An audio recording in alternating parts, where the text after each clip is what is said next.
नमस्कार दोस्तों। तो कैसे हैं आप लोग। अब हमारे देश में कोई मुद्दा बचा ही नहीं है, सब खत्म हो गए हैं। अब ना ही बेरोजगारी बची है, ना ही भूखमरी बची है, ना ही देश की बिगड़ती अर्थव्यवस्था बची है और ना ही हमारे देश की गिरती हुई मुद्राओं की समस्या बची है। ये बात मैं इसलिए कह रहा हूँ क्योंकि आज के डेट में इस देश की सबसे बड़ी मुद्दा ये हो गई है कि गर्मियों का सीजन चल रहा है और इसमें सबसे बड़ी मुद्दा यह है कि हम गर्मियों के सीजन में हिंदू वाला शरबत पिए या मुसलमानों वाला। इस बात पे हमें शर्म भी आता है और खुद के ऊपर धिक्कार भी आता है कि हम एक ऐसे देश में जी रहे हैं जहाँ पे शरबत के जात के ऊपर सियासत खेला जा रहा है और इससे गंदा खेल कोई हो ही नहीं सकता है। मैं ये सोच रहा हूँ कि क्या इस देश का जो बुद्धिजीवी वर्ग है वो इतने निचले स्तर पे गिर गया है कि अब सियासत करने के लिए शरबत का जात ही बचा है। बाकी हमारे देश की जो जरूरी मुद्दाएं हैं क्या वो सारी मुद्दाएं दफन हो गई हैं। कुछ वर्ग तो ऐसे हैं जो रूह अफ़ज़ा को अमृत करार दे रहे हैं और जो हिंदू शरबत है यानी जो पतंजलि का गुलाब शरबत है उसको पीने वाले लोगों को सांप्रदायिक घोषित कर दे रहे हैं। और इतना ही नहीं, कुछ लोग तो ऐसे हैं जो समझो कि रूह अफ़ज़ा के बोतल के साथ में गिलास रख के ऐसे सेल्फी लेके डाल रहे हैं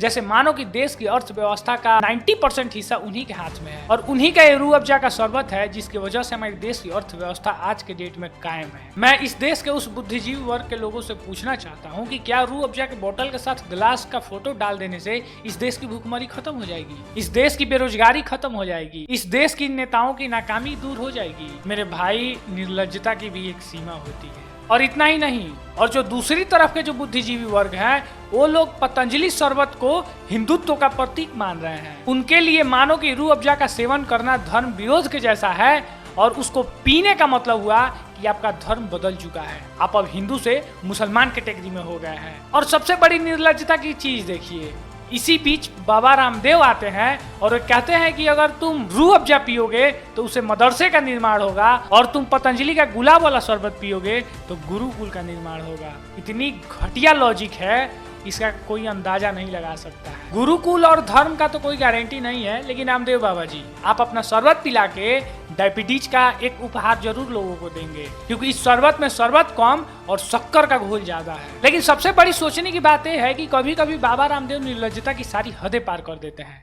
हर एक चीज को भैया देशभक्ति से जोड़ देते हैं। हाँ, हम मानते हैं कि इससे आपके फायदे होते होंगे, आपके कंपनी का प्रॉफिट होता होगा, लेकिन इसका मतलब क्या है? किसी चीज को आप देशभक्ति से जोड़ दीजिएगा, ये तो कोई तरीका नहीं हुआ ना। माना कि आप लोगों को योग सिखाए, लोगों को सांस लेना सिखाए, लोगों को एक नई जिंदगी दी, इसके लिए हम लोग आपका धन्यवाद करते हैं। लेकिन इसका मतलब क्या हुआ? आप रूह अफ़ज़ा को कह दीजिएगा टॉयलेट क्लीनर।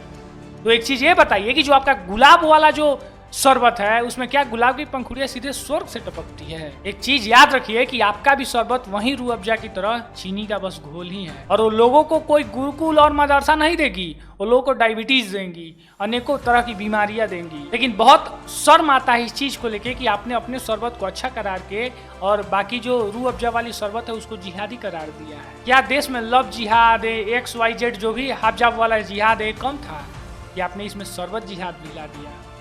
थोड़ी सी अगर आपके अंदर शर्मिंदगी होगी ना तो थोड़ी सी शर्म कर लीजिएगा और डूब धंसिएगा। बाकी आपका इस वीडियो के बारे में क्या ख्याल है आप हमें कमेंट सेक्शन में बता सकते हैं। अगर आप हमें फेसबुक से देख रहे हैं तो हमें फॉलो कीजिए और अगर आप हमें यूट्यूब से देख रहे हैं तो हमारे चैनल को सब्सक्राइब कीजिए, वीडियो को लाइक कीजिए और अपने दोस्तों के बीच में शेयर कीजिए। मिलता हूँ फिर एक नए वीडियो के साथ, तब तक के लिए जय हिंद, जय श्री राम।